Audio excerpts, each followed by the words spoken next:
नमस्कार, मी श्वेता. महाराष्ट्राचे महान निर्णय या विशेष कार्यक्रमात तुमचं मनपूर्वक स्वागत. सुरुवातीला पाहूयात एक महत्त्वाची बातमी. मुख्यमंत्री देवेंद्र फडणवीस यांनी राज्याच्या खरीप हंगामाच्या पूर्वतयारीची बैठक घेतली. यंदाचा खरीप हंगाम आव्हानात्मक असेल असं मुख्यमंत्री फडणवीस म्हणाले. मुख्यमंत्र्यांनी शेतकरी कर्जमाफी संदर्भात सर्व बँकांसोबत चर्चा केली. शेतकऱ्यांकडे सिबिल मागू नका असा महत्त्वाचा आदेश मुख्यमंत्री फडणवीसांनी बँकांना दिलाय. 30 जूनपूर्वी शेतकऱ्यांची कर्जमाफी करणार असल्याचा पुनरुच्चार फडणवीसांनी केलाय. 30 जूनपूर्वी कर्जमाफी करतोय, त्याच्यामुळे पुढच्या हंगामाकरता आपले शेतकरी पात्र असणार आहेत. आज बँकांना हे देखील सांगितलं की एकदा आम्ही यादी अप्रूव्ह केली की त्याच्यानंतर आमचे पैसे जमा झाले नाही तरी तुम्ही त्यांना कर्ज द्या, कारण आमचे पैसे जमा होणारच आहे आणि आमच्या पैसे जमा व्हायला विलंब झाला तर तुम्हाला व्याज मिळतं. तर तेही त्यांनी मान्य केलं आहे, त्यामुळे तो प्रश्न येणार नाही. साताऱ्यात पीएम आवास योजना लाभार्थी मेळावा आणि महाआवास अभियान राज्यस्तरीय पुरस्कार वितरण कार्यक्रम पार पडला. राज्यामध्ये कांद्याचे भाव कोसळून ते प्रति किलो 50 पैशांवरती आलेत, ज्यामुळे कांदे फेकून देण्याची वेळ शेतकऱ्यांवरती आली आहे. या पार्श्वभूमीवर मुख्यमंत्री देवेंद्र फडणवीस यांनी केंद्राकडून कांदा खरेदीचा निर्णय जाहीर केलाय.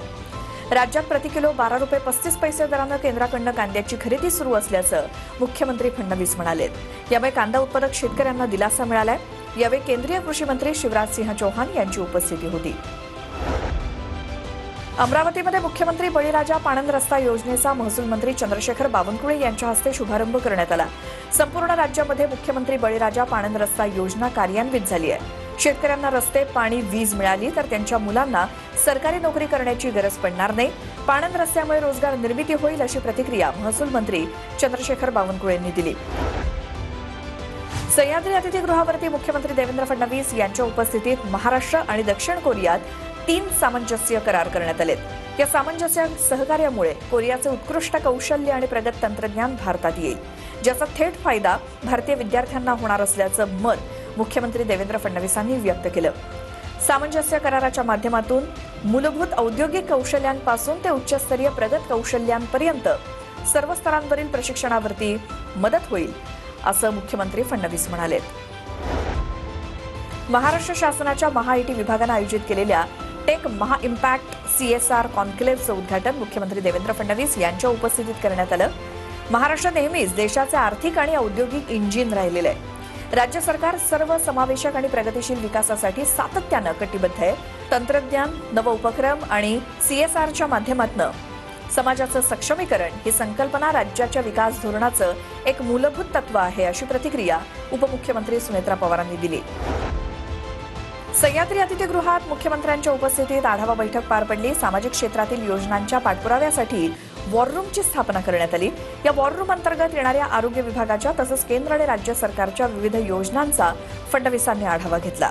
या बैठकीत केंद्र आणि राज्य शासनाच्या प्रधानमंत्री जन आरोग्य योजना, नवीन वैद्यकीय महाविद्यालयांची उभारणी तसंच केंद्र सरकारनं सुरू केलेल्या HPV लसीकरण मोहीम इत्यादींसह विविध प्रलंबित कामांचा आढावा घेतला, अशी माहिती उपमुख्यमंत्री एकनाथ शिंदेंनी दिली. मंत्रालयात आयोजित बैठकीत अणुऊर्जा निर्मितीसाठी मुख्यमंत्र्यांच्या उपस्थितीत 4 कंपन्यांसोबत सामंजस्य करार करण्यात आले. यामध्ये NTPCL, Adani power company, Reliance आणि बजाज उद्योग समूह यांचा समावेश आहे. देशाला ऊर्जा संपन्न राष्ट्र बनवण्यासाठी बळ मिळणार असल्याचं मुख्यमंत्री देवेंद्र फडणवीस म्हणाले. या माध्यमातून एकूण 6,50,000 कोटींची गुंतवणूक करण्यात येणार आहे. तसंच 25,400 मेगावॅट अणुऊर्जा आणि 1,23,500 रोजगार निर्मिती होणार आहे. पुणे महानगरपालिकेच्या वतीनं छत्रपती संभाजी महाराज उद्यानात उभारलेल्या शंभूराजांच्या पूर्णाकृती शिल्पाचं मुख्यमंत्री फडणवीसांच्या हस्ते अनावरण करण्यात आलं. यावेळी उपमुख्यमंत्री सुनेत्रा पवारांसह इतर प्रमुख मंत्री उपस्थित होते. छत्रपती संभाजी महाराजांचं बुधभूषण ग्रंथ रस्तानाचं पहिलं 10 फूट उंचीचं पूर्णाकृती कास्य शिल्प महाराष्ट्रामध्ये प्रथमच उभारण्यात आलंय.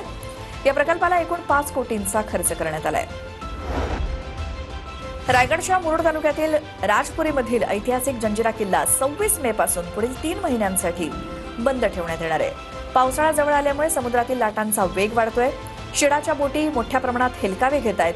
त्यामुळे पर्यटकांच्या सुरक्षिततेच्या दृष्टीनं प्रशासनानं हा निर्णय घेतलाय. राज्यातील विविध भागातून दररोज हजारो पर्यटक जंजिरा किल्ला पाहण्यासाठी येत आहेत. 26 मे पासून किल्ला बंद झाल्यानंतर सप्टेंबर महिन्यात पुन्हा पर्यटकांसाठी तो खुला केला जाईल. महाराष्ट्राचे महान निर्णय या विशेष कार्यक्रमात आता वेळ झाली इथेच थांबण्याची. नमस्कार.